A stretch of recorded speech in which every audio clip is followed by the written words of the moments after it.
She begged me at 3 a.m. to pay a club bill she couldn't afford and demanded $2,000. I said, "Call your dad," and hung up.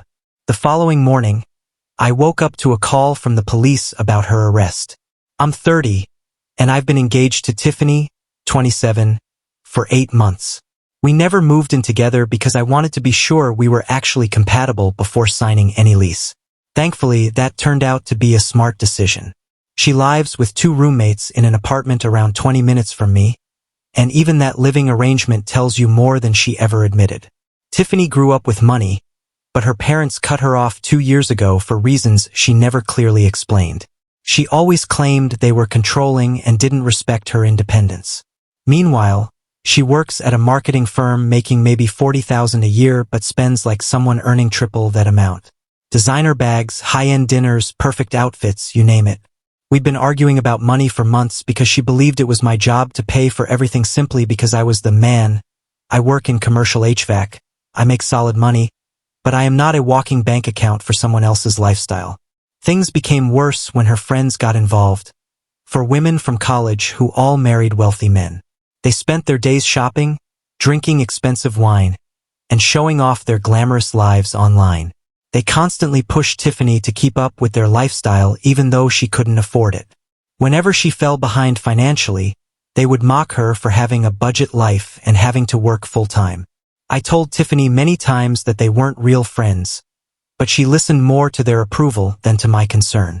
3 weeks ago, one of those friends, Madison, got engaged to a man who works in investment banking. They held an outrageous engagement party at an upscale venue downtown with fancy everything, the kind of event that screams money. Watching those women compete over dresses, rings, and travel plans was honestly embarrassing. Tiffany felt miserable the entire night because she borrowed a dress from her roommate and felt outclassed by her friends' designer outfits. When she started dropping hints about wanting a bigger ring, something like Madison's 3-carat, $50,000 diamond, I knew our relationship was heading toward disaster. I gave her a 1-carat ring that fit our budget, yet she spent days comparing it to her friend's jewelry and whispering about how modest it looked. She even complained to her friends behind my back that my ring was embarrassing. 2 weeks later, she announced she was planning a Miami bachelorette trip costing $3,000 per person. Then she added that she expected me to pay $6,000 total so she could bring her sister, too.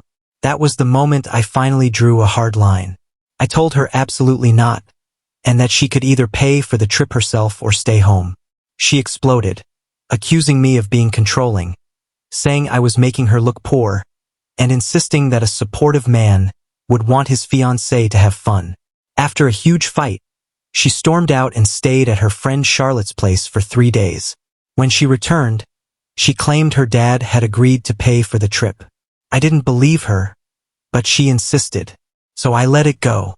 If her family wanted to fund her fantasy weekend, fine. When she left for Miami last Thursday, she looked like she was heading to a luxury vacation. First-class tickets, designer bags, endless Instagram stories, the whole performance. The first night was a lavish dinner, then poolside cabanas, yacht rentals, and shopping sprees. The more she posted, the more I realized her story didn't add up. Her dad would never cover that kind of excess. But I stayed quiet because the truth always surfaces eventually. Then came Saturday night, and the 3 a.m. call that changed everything. When my phone rang at 3:17 in the morning, I answered half asleep, thinking something terrible had happened. Tiffany was screaming over loud club music, telling me her card had declined and security was holding their IDs. She said the tab was $8,000 but the club would settle for $6,000 if they paid right away. She begged me to send $2,000 immediately. Hearing her words, everything finally made sense. There was never any money from her dad. She had been paying for the entire trip with maxed out credit cards, and now the debt was catching up to her. I asked her how she could possibly spend that much in one night, but she just cried and pleaded. That was when I realized she expected me to clean up every mess she created. So I told her calmly to call her dad and then hung up. After that, I turned off my phone and went back to sleep without any guilt. The next morning, my phone exploded with missed calls, messages, and unknown numbers. I ignored all of them until around 11 when a Miami number called again. Something told me to pick up. A police sergeant introduced himself and told me Tiffany had been arrested along with 3 other women for theft of services and disorderly conduct.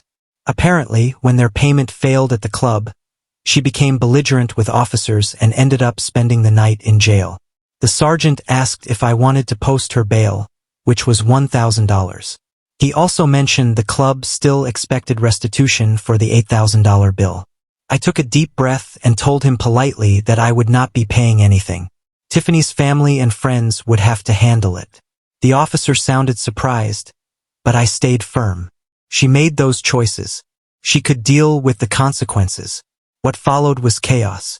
Her friends began calling and insulting me, acting like I was the villain for not throwing thousands of dollars at a situation they helped create.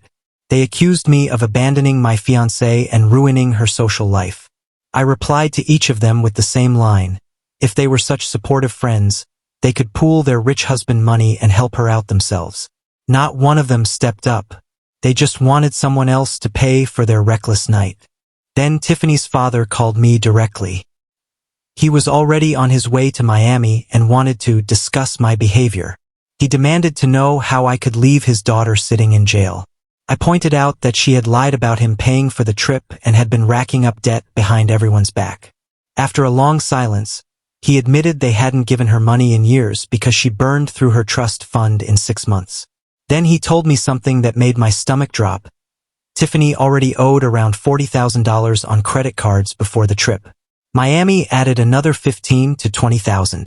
Hearing that confirmed everything I had feared. If we had gotten married, she would have dragged me straight into her financial disaster without hesitation. Later that evening, Tiffany called me after her dad posted bail. She was crying, apologizing, saying she made mistakes and wanted to fix everything. I let her talk for a few minutes before telling her it was over. She tried to argue, saying couples should support each other through hard times. I told her honest couples do. Couples who don't lie about tens of thousands of dollars in debt. She tried to blame peer pressure, her friends, her stress. Anything except herself. But I was done. I told her not to contact me again and blocked her number. The next morning, she showed up at my door with swollen eyes, asking for one more chance. She claimed she loved me and didn't want our future to fall apart over one weekend. I gave her a box containing everything she left at my place and told her the truth, that I didn't love the person she had become. She had been lying, manipulating, and planning to make me legally responsible for her massive debt. That wasn't love. That was a setup. She accused me of being heartless and cruel, but I closed the door because I knew this was the only way to protect my future.